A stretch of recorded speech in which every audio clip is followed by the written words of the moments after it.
السلام علیکم پیارے ویورز، امید ہے کہ آپ سب خیریت سے ہوں گے۔ میں آپ کو اپنے چینل پر خوش آمدید کہتی ہوں۔ اگر آپ کو میری ویڈیو پسند آئے تو لائک، شیئر اینڈ سبسکرائب کیجیے گا اور بیل بٹن کو لازمی پریس کیجیے گا۔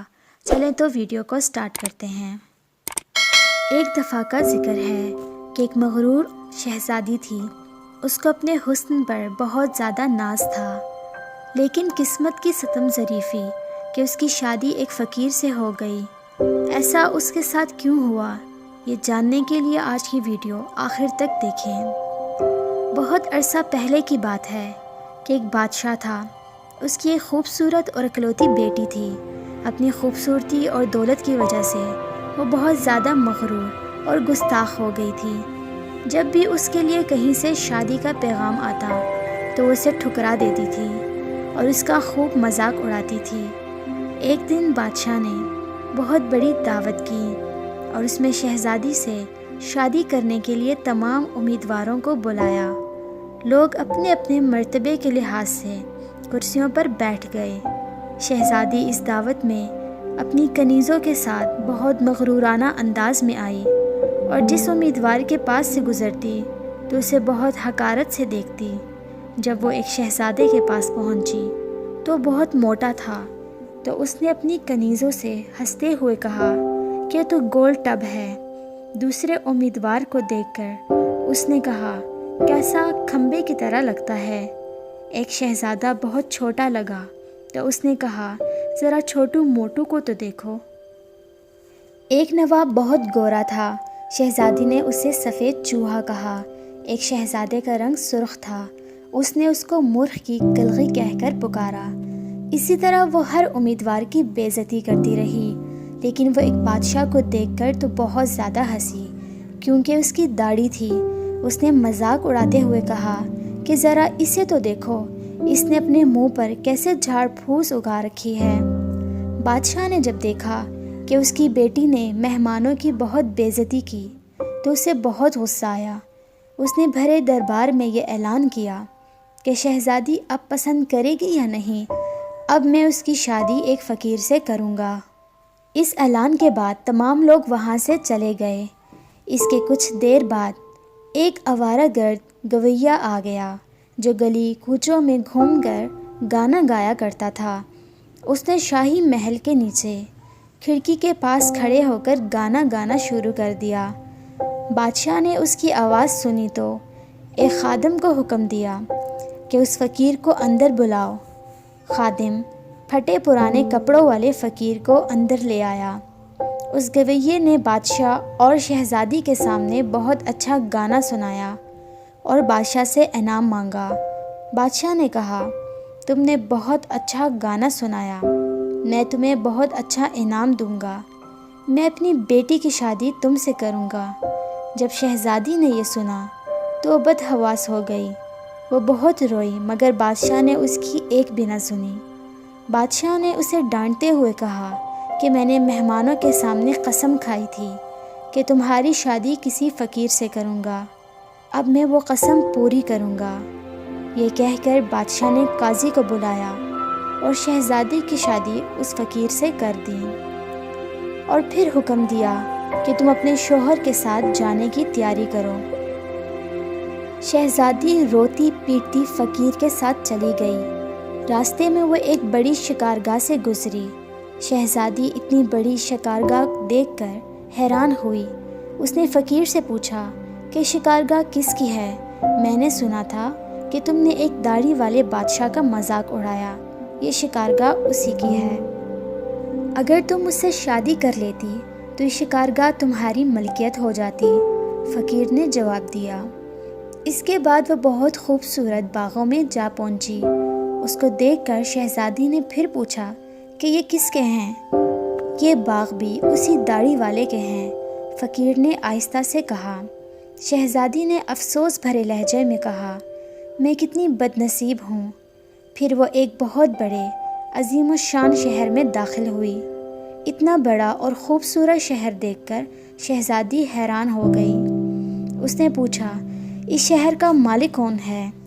یہ داڑھی والے بادشاہ کے ملک کا پایا تخت ہے۔ اگر تم اسے شادی کر لیتی تو یہ سب کچھ تمہارا ہو جاتا۔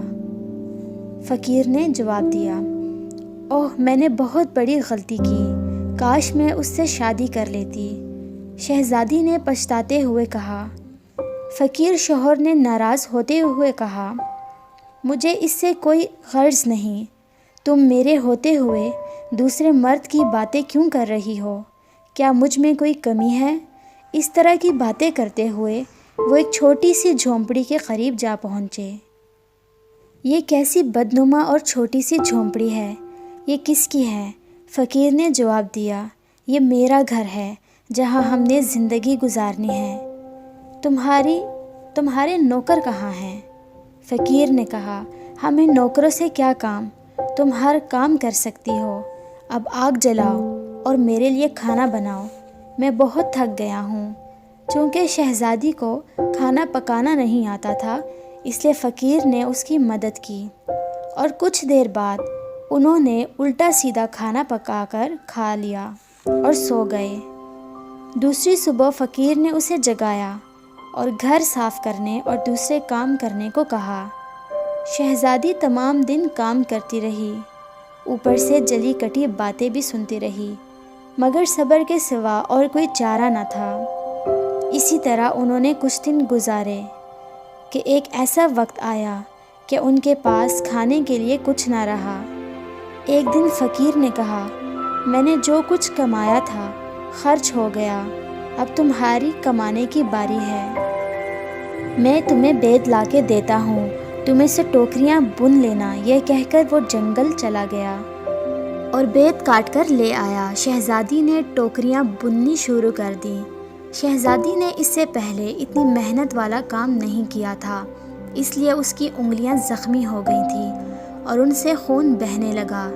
یہ دیکھ کر اس کے شوہر نے کہا، میرا خیال ہے کہ یہ کام تم نہیں کر سکتی، میں تمہیں کچھ سوٹ لا کر دیتا ہوں، تم ان سے کپڑا بن لینا۔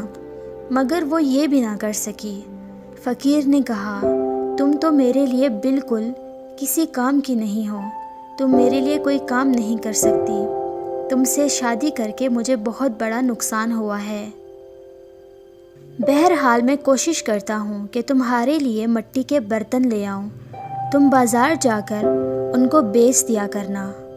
مغرور شہزادی نے کہا، جب میں بازار میں کھڑی ہوں گی تو میرے ملک کے لوگ مجھے اس حال میں دیکھ کر خوب ہنسیں گے۔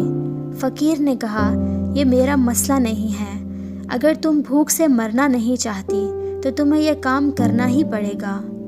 مٹی کے برتن بیچنے کا کام بہت اچھا چل رہا تھا۔ لوگ جب ایک خوبصورت لڑکی کو بازار میں برتن بیچتے ہوئے دیکھتے تو اس پر ترس کھا کر کچھ نہ کچھ ضرور خرید لیتے۔ برتن بک گئے تو فقیر نے اور برتن لا کے دیے۔ اسی دوران ایک بدمزاج سپاہی وہاں سے گزرا۔ اس نے بازار کے بیچ میں برتن رکھے ہوئے دیکھ کر انہیں لات مار کر توڑ دیا اور کہا، آئندہ اس طرح راستہ مت گھیرنا۔ شہزادی بہت پریشان ہوئی۔ اس نے سارا واقعہ گھر آ کر اپنے شوہر کو سنایا۔ تم انتہائی بے وقوف ہو، تمہیں کس نے کہا تھا کہ بیچ بازار میں برتن لے کر بیٹھ جاؤ؟ آخر وہاں سے لوگوں کا گزرنا ہوتا ہے اور ان کو دشواری ہوتی ہے۔ میرا خیال ہے کہ یہ بھی تمہارے بس کا کام نہیں ہے۔ خیر، میں شاہی محل جاؤں گا، ہو سکتا ہے وہاں تمہارے لیے کوئی کام نکل آئے۔ یہ کہہ کر وہ شاہی محل روانہ ہو گیا۔ شام کو فقیر نے واپس آ کر کہا، شاہی محل میں تمہارے لیے مددگار باورچن کی جگہ مل گئی ہے، اب ہمیں کھانے کے لیے خوب مل جایا کرے گا۔ اس طرح ایک مغرور شہزادی ایک مددگار باورچن بن گئی۔ وہ صبح سے شام تک باورچی خانے کے تمام کام کرتی اور شام کو لوگوں کے آگے کا بچا ہوا کھانا لے کر گھر آ جاتی، اور اس طرح دونوں میاں بیوی کا گزارا ہو جاتا۔ محل میں آئے ہوئے اسے کچھ ہی دن گزرے تھے کہ اس نے سنا کہ محل میں کوئی شادی کی تقریب ہونے والی ہے۔ مقررہ دن جب مہمان آنا شروع ہو گئے تو وہ باورچی خانے کی کھڑکی سے انہیں دیکھ رہی تھی۔ شہزادی بہت افسردہ ہو گئی۔ اتنے میں وہاں کچھ خادمائیں آئیں انہوں نے اسے کچھ کھانا دیا جو وہ ٹوکری میں رکھ کر گھر کی طرف روانہ ہوئی۔ ابھی وہ محل کے دروازے پر پہنچی تھی کہ خوبصورت شہزادے نے اس کا راستہ روک لیا۔ شہزادی نے نگاہ اٹھا کر دیکھا تو وہ وہی داڑھی والا شہزادہ تھا جس کا اس نے خوب مذاق اڑایا تھا۔ وہ خوف اور شرم سے کانپنے لگی۔ شہزادہ اسے لے کر ہال میں پہنچ گیا۔